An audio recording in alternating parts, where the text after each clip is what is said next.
Well इस episode को तुम लोग काफी ध्यान से देखना क्योंकि ये स्टोरी कनेक्ट करने के लिए काफी ज्यादा इंपॉर्टेंट एपिसोड है। एपिसोड के स्टार्टिंग में हम देखते हैं मिकेत्सुमी किसी औरत की सेवा कर रहा होता है, जिसके बाद वो अपनी स्टोरी सुनाने लग जाता है। वो बताता है कि किसी भी अयाकाशी को कैसे संभल के रहना चाहिए जब तक वो बड़ा नहीं हो जाता और उस एज तक नहीं पहुंच जाता। और वो आगे बताता है कि वो भी एक अयाकाशी है और वो डिसेंडेंट है एक 9 टेल फॉक्स का, और कैसे उसके क्लैन में काफी कम लोग बचे हैं उसके जैसे, इसलिए उसे हमेशा लॉक करके रखा जाता है जैसे कि वो कोई रैलिक हो। और वो आगे बताता है कि कैसे उस पे काफी ज्यादा कड़ी निगरानी रखी जाती थी और उसी के अंदर वो अपना स्कूल अटेंड कर पाता था, नहीं तो उसके लिए उसकी पूरी दुनिया सिर्फ वो रूम ही था और वहीं पे उसका दिन और वहीं पे उसकी रात होती थी। और उसे एक टाइम के बाद तो यही लगने लगा था कि यही उसके लिए पूरी दुनिया है। वो आगे बताता है कि उसके पास पेरेंट्स तो हैं पर वो उनसे ज्यादा नहीं मिल पाता, और स्कूल की मदद से उसे बाहर की दुनिया के बारे में थोड़ी बहुत नॉलेज मिली और अपने बारे में भी वो कुछ जान सका। हम देखते हैं मिकेत्सुमी उस मेड को नहीं जाने देता, वो उसका हाथ पकड़ लेता है। वो बताता है कि पहली बार उसने उस मेड का यूज किया ताकि वो थोड़ी बहुत फ्रीडम पा सके। वो बताता है कि उसे तो सिर्फ यही दिखाना होता था कि वो एक बेचारा बच्चा है और उसे किसी भी ह्यूमन की नीड है, और ऐसा करके अगर वो उनके दिल में अपने लिए जगह बना लेता है तो उसका काम बन जाता था। मिकेत्सुमी बताता है कि उसे ये सब ज्यादा देर तक नहीं करना पड़ा क्योंकि वो बहुत जल्दी उस क्लैन की सबसे स्ट्रांग वुमन के पास पहुंच गया था, और उसका दिल जीतना भी काफी ज्यादा आसान था क्योंकि वो बहुत ज्यादा अकेला महसूस करती थी, इसलिए उसे ज्यादा दिक्कत नहीं आई।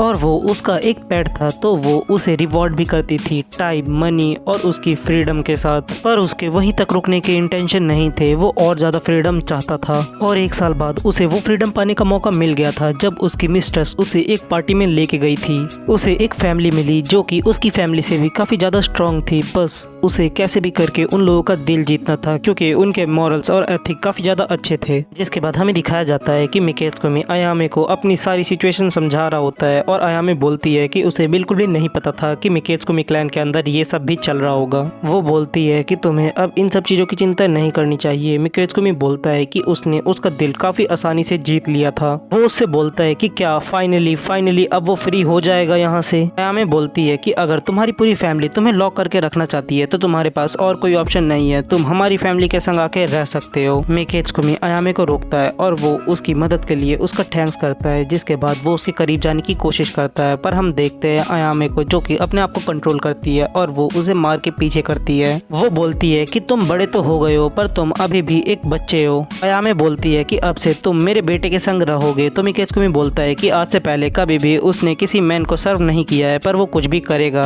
अयामे बताती है कि उसका बेटा भी उसी के जैसे एक अयाकाशी है और उसका नाम है शोकिन कागेरू, और अब से वो उसी के साथ रहेगा। हमें दिखाया जाता है पास्ट कागेरू को जो कि बोलता है कि अब से तुम मेरे एक नए खिलौने हो और सबसे पहले तुम आके मेरे जूते चाटो। मिकेत्सुमी कागेरू की बात सुन के जैसा वो बोलता है वैसा ही करने जा रहा होता है, पर कागेरू तब तक उसे रोक देता है। वो बोलता है कि क्या तुम्हारी कोई भी सेल्फ रिस्पेक्ट नहीं है। तो मिकेत्सुमी बोलता है कि सेल्फ रिस्पेक्ट उनकी होती है जो अपने आप को ओन करते हैं, और जैसा कि अभी आपने कहा था मैं अब से आपको बिलोंग करता हूँ। तो कागेरू बोलता है कि आखिर तुम कैसे इंसान हो। मिकेत्सुमी फिर से उसे अपना इंट्रोडक्शन देता है। वो बताता है कि मेरा नाम है मिकेत्सुमी शाओशी और मैं यहाँ पे जब तक रहूंगा जब तक मेरी एक एज नहीं हो जाती। मिकेत्सुमी बताता है कि वो शोकिन फैमिली के लिए काम करता है और उसे उसकी वजह से काफी ज्यादा पैसे मिलते हैं, और हमें वही सीन दिखाया जाता है जहाँ पे वो लोग वाटानुकी को परेशान कर रहे होते हैं। मिकेत्सुमी बोलता है कि उसे ये सब तब तक झेलना है जब तक वो 20 साल का नहीं हो जाता। हम देखते हैं कागेरू उसे एक लेटर देता है और उसका रिप्लाई करने के लिए बोलता है। वो मिकेत्सुमी बोलता है कि ये तो आपकी फियांसे रिचियो सामा का लेटर है ना। तो कागेरू बोलता है कि क्या तुम्हें इससे कोई दिक्कत है। तो मिकेत्सुमी बोलता है कि इससे उसे कोई भी दिक्कत नहीं है। मिकेत्सुमी बताता है कि कागेरू सामा की फियांसे शिरियाकन क्लैन से बिलोंग करती हैं, और अगर वो कागेरू होता तो वो उसे कुछ स्लेव करके रिप्लाई देता। वो इस तरीके से उन्हें रिप्लाई नहीं कर सकता, इसलिए उसे एक नया कैरेक्टर सोचना होगा जो कि बिल्कुल कागेरू सामा जैसा लगे। मिकेत्सुमी उसे लेटर लिखना स्टार्ट कर देता है। वो बताता है कि पहली बार उसके संग ऐसा हुआ है कि उसके पास कोई भी वर्ड्स नहीं बचे हैं लिखने के लिए, और ऐसे ही टाइम बीतता जाता है और वो दोनों आपस में एक दूसरे को ही लेटर लिख रहे होते हैं जहाँ पे वो कई सारी बातें करते हैं, स्प्रिंग, गानों की, डिशेस की, आसपास के माहौल की और अपने फ्रेंड्स के बारे में। मिकेत्सुमी बोलता है कि उसने कभी भी ऐसे दुनिया नहीं देखी जैसे वो देखती है, और हम देखते हैं ऐसे ही स्प्रिंग, विंटर, समर बीतते जाते हैं और वो दोनों आपस में एक दूसरे को लेटर लिखते हैं। रिरिचियो की जो हॉबी होती है और उसे पसंद होता है वही सब मिकेत्सुमी भी कर रहा होता है, जैसे कि वो उसका गाना सुन रहा होता है। वो बताता है कि आज से पहले कभी भी उसके संग ऐसा नहीं हुआ कि वो एक्टिंग में इतना ज्यादा खो गया, और पहली बार वो किसी रोल के अंदर खो गया, और वो बोलता है कि वो अब मुझे बदलने लगी है।